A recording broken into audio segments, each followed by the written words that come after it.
வலிமையான அரசியலை முன்னெடுத்து செல்கிறோம்.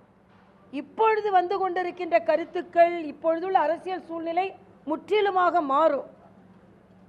தமிழகத்தில் ஒரு நேர்மையான அரசியல், ஒரு சரியான கூட்டணி, ஒரு சரியான மக்கள் அணுகுமுறை, மக்களுக்கான நல்ல திட்டங்கள் எல்லாம் சரியாக நடைமுறைப்படுத்தப்படும். இனிமேல் ஏதோ ஏமாற்றி அரசியல் செய்வது, பின்புலத்தில் இருந்து அரசியல் செய்வது, இதற்கு முன்னால் நடந்த தவறுகளை எல்லாம் மறைத்து அரசியல் செய்வது நடைபெறாது.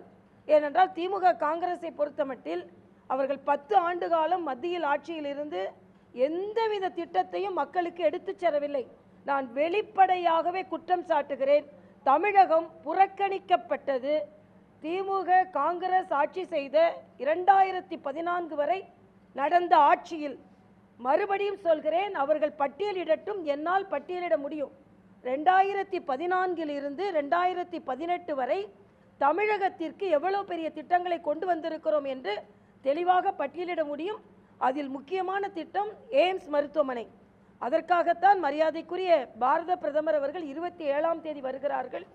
அதே நாள் கட்சி சார்பாக பல லட்சம் தொண்டர்கள் கலந்து கொள்ளும் மிகப்பெரிய மாநாடு மதுரையில் நடைபெற இருக்கிறது.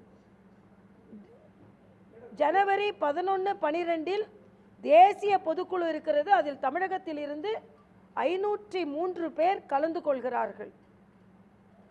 மரியாதைக்குரிய மோடி அவர்கள் காணொலி காட்சி மூலமாக இந்த மாதம் 10ஆம் தேதியும் 13ஆம் தேதியும் 5 பாராளுமன்ற தொகுதிகளோடு பேசுகிறார்கள். அதில் 10ஆம் தேதி கிருஷ்ணகிரி, தருமபுரி, ஈரோடு, கடலூர், அரக்கோணம் தொகுதிகளில் காணொலி காட்சி மூலமாக பேசுகிறார்கள். 13ஆம் தேதி விருதுநகர், தேனி, சிவகங்கை, பெரம்பலூர், மயிலாடுதுறை இந்த தொகுதிகளில் காணொலி காட்சி மூலமாக பேசுகிறார்கள். ஆக அதே மாதிரி எங்களது அகில பாரத தலைவர் அமித்ஷா அவர்கள் 21ஆம் தேதி வருகிறார்கள். அவர்களின் ஈரோடு மாவட்டத்தில் அவர்கள் வரும் கூட்டம் நடைபெறும். அவர்கள் வருகை அமைப்பு சார்ந்த கூட்டம். மரியாதைக்குரிய மோடி அவர்கள் வருவது கட்சி சார்ந்த பொதுக்கூட்டம். ஆக தொடர்ந்து எங்களது வலிமையை நாங்கள் நிலைநிறுத்துவோம். தமிழகத்தில் மக்களுக்கு தொண்டாற்றும் கட்சி, மக்களுக்கு நல்ல திட்டங்களை கொண்டு வரும் கட்சி எங்களது என்பதை மக்களுக்கு தெளிவாக புரிய வைப்போம். ஏற்கனவே சொன்ன மாதிரியே இப்போ தேர்தல் ரத்து செய்யப்பட்டிருக்கு. ரொம்ப கேஷுவலாக சொன்னீங்க, அன்னைக்கு தேர்தல் நடந்தாலும் நடக்கும், நடக்காமலும் போகும் அப்படின்னு சொன்னீங்க. அது மாதிரியே ரத்து ஆயிருக்கு. ஆர்கே நகர்ல இதே மாதிரி ஏற்கனவே நடந்திருக்கு. நீங்க சொல்லி தான் அதெல்லாம் நடக்குதா இல்லை நடக்கிறத நான் சொல்றேன், அவ்வளவுதான். நான் சொல்லி நடக்கும்.